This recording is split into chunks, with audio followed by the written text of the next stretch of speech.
Hello dear student, कैसे हैं आप सब। आई होप सब अच्छे होंगे। तो बच्चों, आज हमारी हिंदी व्याकरण की क्लास 8 का चैप्टर नंबर 12 स्टार्ट करते हैं। हमारे चैप्टर का नाम है बच्चों पदबंध। ठीक है, पदबंध के बारे में बात करेंगे। तो बच्चों, वाक्य के उस भाग को जिसमें एक से अधिक पद परस्पर संबंध से बंधद होकर अच्छा अर्थ तो देते हैं किंतु पूरा अर्थ नहीं देते, वाक्यांश या पदबंध कहलाते हैं। इस प्रकार रचना की दृष्टि से, ठीक है बच्चों, इस प्रकार रचना की दृष्टि से, ठीक है,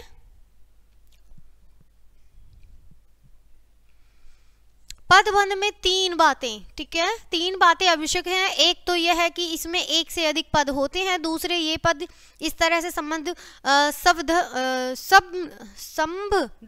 होते हैं कि इनसे एक इकाई बन जाती है। तीसरे, पदबंध किसी वाक्य का अंश होता है। पदबंध 5 प्रकार के होते हैं।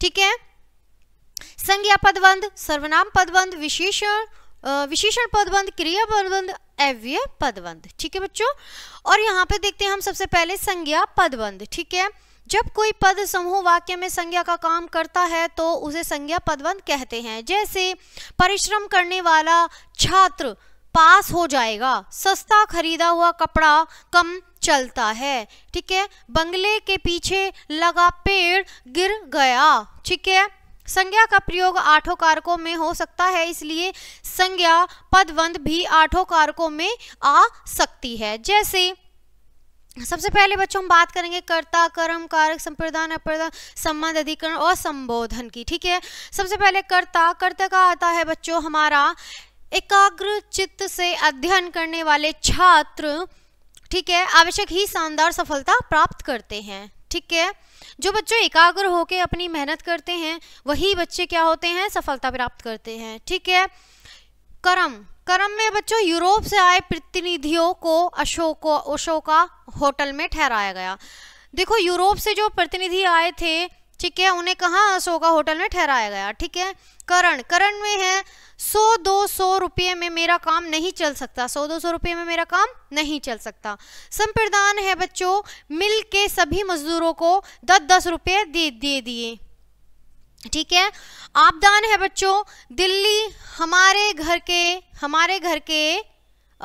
आपदान में है बच्चों दिल्ली के बहुत बड़े भवन की 6ठी मंजिल से एक लड़का गिर गया। ठीक है, दिल्ली की बहुत बड़े भवन की 6ठी मंजिल से, जो बहुत बड़ा भवन है उसकी 6ठी मंजिल से, यानी कि 6th फ्लोर से, ठीक है, एक क्या हुआ, एक लड़का गिर गया। ठीक है, अब संबंध है हमारे घर के सभी सदस्य कल चलचित्र देखने जा रहे हैं। तो चलचित्र है बच्चों यहाँ पर कि सिनेमा घर, मूवी देखने जा रहे हैं। ठीक है, अधिकरण। अधिकरण में है बच्चों हमारे देश की राजधानी दिल्ली में अमीर, गरीब, मजदूर, नेता सभी प्रकार के लोग रहते हैं। ठीक है, आगे देखेंगे संबोधन। ओ धन दौलत पर मरने वाले धनवानों, मेरे लिए तो उसका कुछ भी महत्व नहीं है। ठीक है, बात करते हैं सर्वनाम की। ठीक है, पहले संज्ञा पद थे यहाँ पर ये, अब बात करेंगे हम सर्वनाम की बच्चों। ठीक है,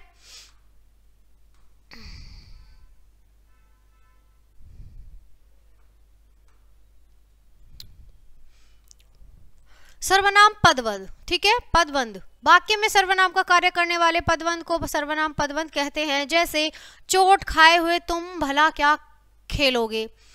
देखो बच्चों, जब चोट लग जाए तो हम उसको ऐसे तो बोलेंगे तुम चोट खाए हुए तो तुम भला क्या खेलोगे। ठीक है, सोच समझकर काम करने वाला यह गलती नहीं करेगा। सोच समझकर जो भी बच्चा काम करेगा वह गलती नहीं करेगा। ठीक है, दीन दुखियों पर असाधारण दया दिखाने वाले आप सचमुच महान हैं। शेर की तरह दहाड़ वाले तुम कांप क्यों रहे हो। बाहर से आए छात्रों में कुछ मांसाहारी हैं, आपके मित्रों में से कोई समय पर नहीं पहुंचा। बात करते हैं विशेषण पदबंध की। वाक्य में विशेषण का कार्य करने वाले पदबंध विशेषण पदबंध कहलाते हैं। जैसे इमारत बनने, देखो यहाँ पर जो पैराग्राफ दे रखा है इतना बच्चों, तो इतना ये हमारा क्या है, विशेषण है। इमारत बनाने के काम आने वाला सामान बहुत महंगा हो गया है। ठीक है। विदेश में रहने वाले लोगों में भारत दर्शन की प्रबल इच्छा है। उगते हुए सूर्य को नमस्कार। ठीक है। बराबर के कमरे में रहने वाला आदमी छत से गिर पड़ा। ठीक है। मेरे कानपुर वाले मित्र ने मुझे एक सचित्र और मोटी पुस्तक भेजी। ठीक है। घर से भागा हुआ लड़का आज वापस घर लौट आया। ठीक है। आगे देखते हैं बच्चों।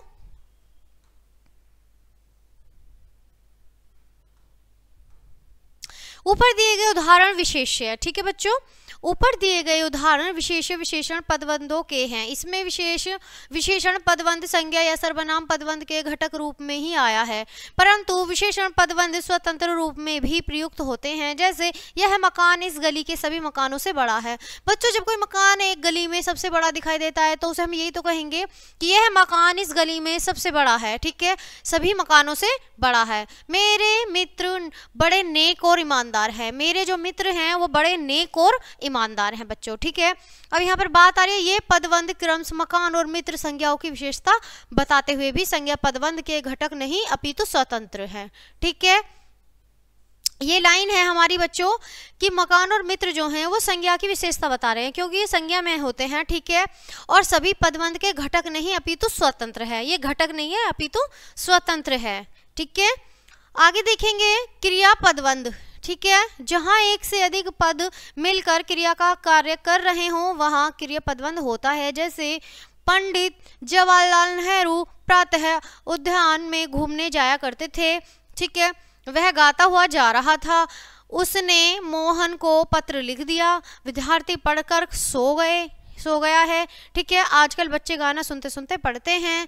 ठीक है, और मैं लिख सकता हूँ। ठीक है, जैसे यहाँ पिक्चर शो हो रही है बच्चों कि मैं लिख सकता हूँ, तो यहाँ पर लिख रहा है बच्चा।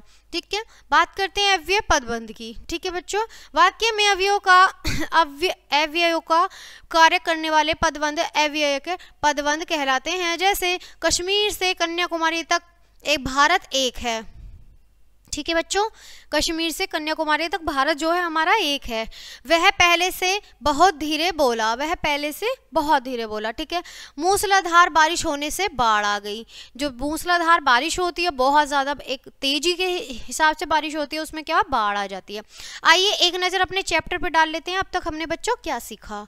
ठीक है, देखिए वाक्य के उस भाग को जिसमें एक से अधिक पद परस्पर संबंध होकर अर्थ तो देते हैं किंतु पूरा अर्थ नहीं देते, वाक्यांश या पदबंध कहलाते हैं। ठीक है, अर्थ देते हैं किंतु पूरा अर्थ नहीं देते हैं। ठीक है, पदबंध में एक से अधिक पद होते हैं। पदबंध किसी का वाक्य का अंश होता है। पदबंध 5 प्रकार के होते हैं: संज्ञा पदबंध, सर्वनाम पदबंध, विशेषण पदबंध, क्रिया पदबंध और अव्यय पदबंध। इसके साथ ये चैप्टर हमारा बच्चों यहीं खत्म होता है। मिलते हैं आपसे नेक्स्ट चैप्टर में नेक्स्ट लेसन के साथ। तब तक के लिए बाय बाय प्यारे बच्चों।